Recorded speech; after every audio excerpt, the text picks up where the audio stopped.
So I went to the doctor, and the doctor said, "You're pregnant, but based on your previous history, this pregnancy will never last because of the damage done to your organs and everything else. You should probably abort this pregnancy." And I said, "I'm not going to do it because I believe God allowed me to be pregnant again." So in my prayer time, God confirmed that. And this is what I heard: "If you're faithful to me, I'm going to be faithful to you." So I committed that, God, I'm going to maintain this pregnancy at all costs, even up to death. The thing that tipped the scale for me was when the doctor said, "Okay, we got to hospitalize you for X number of months and put you in the hospital on bed rest." So I'm thinking, why can't you be at home? And the doctor said, "No, we have to watch her." And that's when I really started to get concerned. Men have a tendency to want to be protective. And then when you can't do anything for a person that you love, or you feel helpless, that's not a good feeling from a male perspective.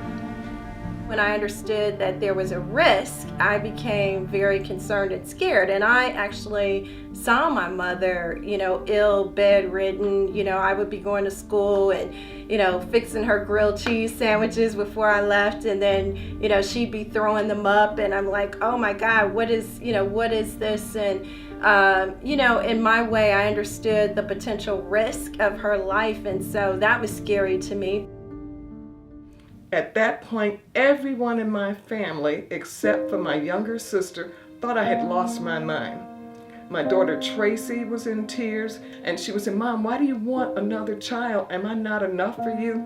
My husband was like, "You're gonna leave me? We've just gotten married. Am I not enough? I can't believe you're gonna make this decision." So I told them all, God has made me a promise to maintain my faith. I'm going through with this pregnancy. She was dead set on going through the pregnancy and going through whatever the doctors required her to do to have the baby. I was hospitalized at least 4 times and 4 months during the pregnancy. My baby's lungs, brains, and heart weren't developing. I was having heart attacks. The doctors said, "You are going to die. You're literally flatlining." I ascended out of my body and actually saw the figure of Jesus. And I heard the voice that said, "Yes, I could take you right now. But what about Tracy?" And I spiraled right back down. And the doctors were saying, "Are you ready to just give this up now, Mother? Do you understand how close you are to death with what you're pursuing?" And I said, "I understand this," but even at that point, I was ready to hang on to Tracy, but I wasn't ready to give up the baby either. And that's when God just brought Nicole on the next day. Long story short, my daughter was born.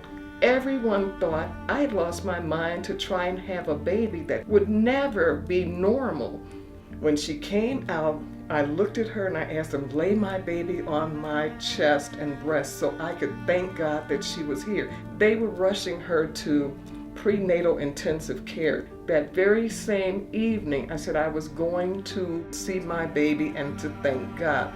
They told me I couldn't leave. I tore the IVs out, made my way to the nursery. She had tubes everywhere. That day I prayed. I knew only God could get her through the situation. The doctors told me she was very fragile. She'd probably be in the hospital 3 months. I told them, "I don't care what you say. God is the doctor." At that point, they sent a doctor in to talk to me because they said, "You don't understand the state of your child. Her lungs are weak. Her brain is not fully at the capacity."